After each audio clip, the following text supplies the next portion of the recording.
कृष्ण लोगों का बहुत अच्छा है कि हमारे जो पूजन बाड़ी होती है, हमारे पूजन का घर होता है, पूजन बाड़ी होती है, पूजन का मंदिर होता है हमारे घर के अंदर, उसमें ठाकुर जी भी हैं, शंकर जी भी हैं, गणेश जी भी हैं, देवी जी भी है, सारे देवता जी भी हैं। तो वहां पर हम जो भोग लगाएं तो वो हम लोग खाएं कि ना खाएं, आप ध्यान देना महाराज।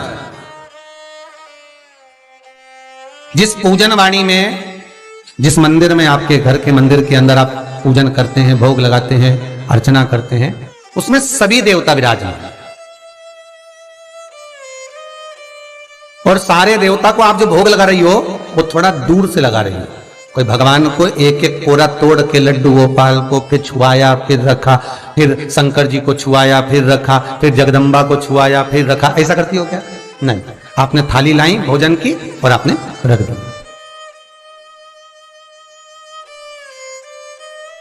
और थाली रखकर रखा, सामने थाली है और बिल्कुल सम्मुख में भगवान, बिल्कुल सम्मुख में भगवान। अब उनको स्पर्श हुई क्या थाली? नहीं, उन्होंने भाव से स्वीकार करा। शिव महापुराण की कथा कहती है बाकी के जितने भी शिवलिंग हैं, नर्मदेश्वर से हटकर भी जो शिवलिंग है, उनके सामने अगर आपने कुछ चढ़ाया है शिवलिंग को बिना टच करे हुए, तो आप खा सकते हो, तो आप पा सकते हो। पर यदि किसी भी मंदिर में अगर जो सामग्री आपने शिवलिंग को लगा दी गई है तो फिर उसका भोग आप नहीं कर सकते। वो कोई बैरागी, कोई त्यागी जिसने परिवार, कुटुंब, कबीला, नाते, रिश्ते सब छोड़ दिए हो, फिर बस वो उसके। जो बच्चा हकलाता हो, अर्थात बोलते बोलते अटक जाता हो या वाणी हकला रही हो, तो शास्त्र कहता है कि बेल का जो फल होता है, उस बेल के फल को धीरे से फोड़कर ऊपर से चक्कू से उसको साफ कर कर अंदर से पूरे उसका जो गुर्दा है बेल के फल का, उसको निकाल लीजिए। और उस बेल के फल का जो गुर्दा है उसको निकाल कर वो खाली कर लीजिए बेल का। महाराज सोमवार की सोमवार 5 सोमवार उसमें पानी भरकर भगवान शंकर को समर्पित करिए। एक पात्र, शिवलिंग में से जो जल नीचे गिरे उसके उधर पात्र को लगा लीजिए। महाराज समर्पित कर जल को झेल कर लिया है। जो व्यक्ति वाणी से हकला रहा हो उस व्यक्ति को वो जल भगवान शंकर का जो शिव महापुराण का मूल मंत्र है श्री शिवाय नमस्तुभ्यम, उस मंत्र का जाप कराकर धीरे धीरे बुलवाते हुए उस पानी को पिलाना प्रारंभ कर दीजिए। केवल सोमवार को ही करना है और सोमवार को ही पिलाना, इसके सिवाय नहीं करना। महाराज जैसे मंत्र बोलते जाए, श्री शिवाय नमस्तुभ्यम बोलते जाए और धीरे धीरे उसको पानी पिलाते जाए, श्री शिवाय नमस्तुभ्यम बोलते जाए और पानी पिलाते जाए। महाराज धीरे धीरे आप 5 सोमवार करोगे, उसकी वाणी में अटकना बंद हो जाएगा, धीरे धीरे उसकी वाणी श्रेष्ठता की ओर अग्रण्य होगी। तो बीले की महत्वता भगवान लिंग पुराण के अंतर्गत वर्णन कर रहे हैं, भगवान शिव कह रहे हैं। स्कंद पुराण के अंतर्गत, लिंग पुराण के अंतर्गत, नर्मदा पुराण के अंतर्गत, शिव महापुराण के अंतर्गत कि जो बीला है, इस बीले की महत्वता, इस बीले का सुख क्या है। तो क्या कहा महाराज जी? भगवान शिव कहते हैं, अरे पार्वती 1000 अश्वमेध यज्ञ में अग्नि कुंड के अंदर पूर्ण आहुति पर जो गोला समर्पित किया जाता है और एक बेल, एक बीला बैसाख महीने में जो मुझे समर्पित कर देता है, उसको 1000 अश्वमेध यज्ञ का पुण्य फल प्राप्त हो जाता है। मात्र एक बेल।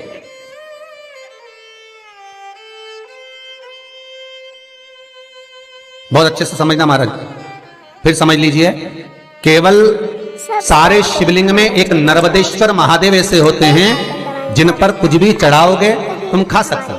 भगवान को अगर भोग लगाया तो तुमने खा लिया। भगवान के शिवलिंग को अगर कोई वस्तु टच हो गई तो तुम पा सकते हो। मिठाई हो, चूरमा हो, लड्डू हो, पेड़ा हो, गुलाब जामुन हो, इमरती, भजिया, पकौड़ा, फल फ्रूट जो भी होगा वो पा सकते हो।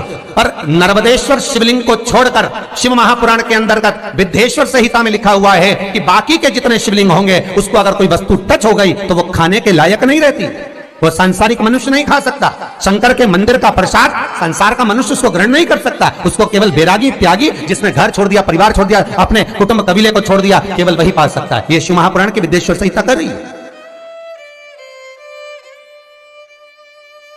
पर शंकर कह रहे हैं, मां उमा से, मां पार्वती से, मेरा महेश कह रहा है, मेरा बाबा भोलेनाथ, मेरा बाबा विश्वनाथ, मेरा त्रिकालदर्शी कैलाशी अविनाशी कह रहा है कि हे पार्वती,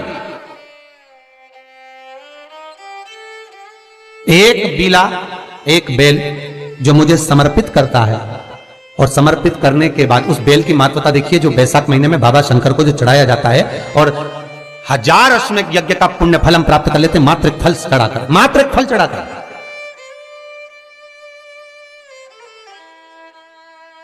जैसे इससे पहले जो एकादशी कही, जिसको त्रिविधि एकादशी भी कहते हैं,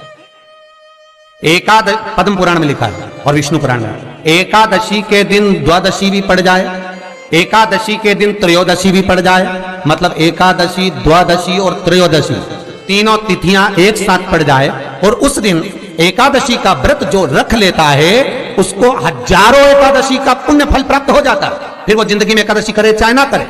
और फिर ध्यान देना, कोई मर रहा है, कोई तड़प रहा है, और आपने तो अपने जीवन में एक ही एकादशी करी, और वो कौन सी? त्रिविधि। और मान लो कोई मर रहा है तो आप उसमें से अपनी एकादशी में से आप 5 एकादशी दे सकते, भले आपने एक करी हो, क्योंकि आपने 1000 कर लिए एक साथ, उसका पुण्य आप किसी को प्रदान कर सकते, आप किसी को दे सकते।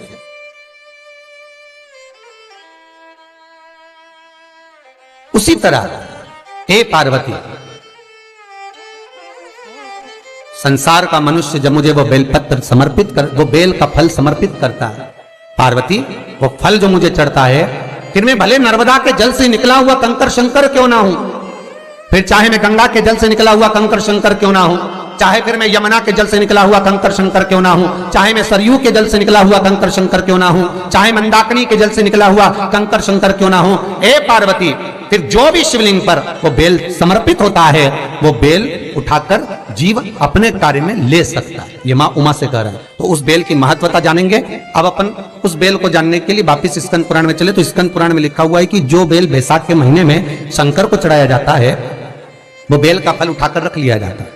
बैसाख के महीने में उस चढ़े हुए, बाकी का आपको बेल का फल खाना हो तो बात दूसरी, पर चढ़ा हुआ जो बेल का फल है वो पूरा बैसाख नहीं खाना। बैसाख के बाद में अगला जो महीना आए, उस महीने के अंदर उस फल के अंदर का गुर्दा निकालकर उसको सुखा लीजिए, और सुखाकर जिस व्यक्ति को पथरी की बीमारी हो और जिस व्यक्ति को पेट में बहुत भोजन पचता ही नहीं है, पूरा शरीर पाचन क्रिया बेकार हो गई, उस व्यक्ति को केवल 7 दिन तक शंकर पर चढ़ा हुआ वो बेलपत्र प्रदान कर दीजिए, पथरी भी बाहर और पाचन क्रिया भी ठीक, जिंदगी भर तकलीफ नहीं। उस बैसाख में उस फल की इतनी महत्वता बाबा भोलेनाथ स्कंद पुराण, लिंग पुराण, नर्मदा पुराण, पद्म पुराण के अंतर्गत, शिव महापुराण के अंतर्गत वर्णन कर, उसकी महत्वता। वो बेल का फल साधारण नहीं हो सकता। मेरे शंकर को जो जो चढ़ता है ना, वो कुछ भी चीज साधारण नहीं है भाई। वो मेरे शिव को जो जो चढ़ता है, जल हो, पंचामृत हो, घी हो, शहद हो, महाराज चाहे बेलपत्री हो, चाहे धतूरा हो, बाबा को जो चीज, चाहे भस्म हो, बाबा को जो चढ़ रहा है, वो कहे चपटी भभूत में है खजाना कुबेर का, उसके ऊपर जो चढ़ा वो करोड़ों का हो गया, भले वो भस्म शमशान की, वो भी करोड़ों की। काशी में, उज्जैन में, महाकाल की नगरी में शमशान की भस्म बाबा पे चढ़ती, और वही थैली में पैक होकर लाखों की बिकती, और लोग उसको अपनी तिजोरी में रखते हैं। और तुम कहीं मुर्दे को जलाने जाओ और वहां से आकर पत्नी पहले से गर्म पानी रख देती, बाहर ना हो, पत्नी पहले ही कह देती चलो बाहर स्नान करो, तो क्या क्यों? अरे तुम मुर्दा जला कर आ रहे हो, शमशान से आ रहे हो, जाओ जरा स्नान करिए। हमारा channel Vastu fact, bell icon दबाएं ताकि आप अपडेटेड रहें हमारे हर एक वीडियो से। कितना सुंदर चरित्र कहता है महाराज जी कि हमारे शास्त्र कहते हैं कि मुर्दा जो जलता है, उसके जलन का जो धुआं है वो व्यक्ति के पुण्य को नष्ट कर देता है। देखना प्रसंग देखिए, पुण्य नष्ट होगा, पर शमशान से आने के बाद स्नान जब व्यक्ति कर लेता है और करने के बाद तुलसी के क्यारे की मिट्टी का मात्र तिलक लगा लेता है, तो जो शमशान में उसका पुण्य समाप्त हुआ, उससे 1000 गुना पुण्य वो वापस प्राप्त कर लेता है। जरा विचार करिए, जरा कितना कितना सुंदर लिखा है। विष्णु शिवाय नमस्तुभ्यं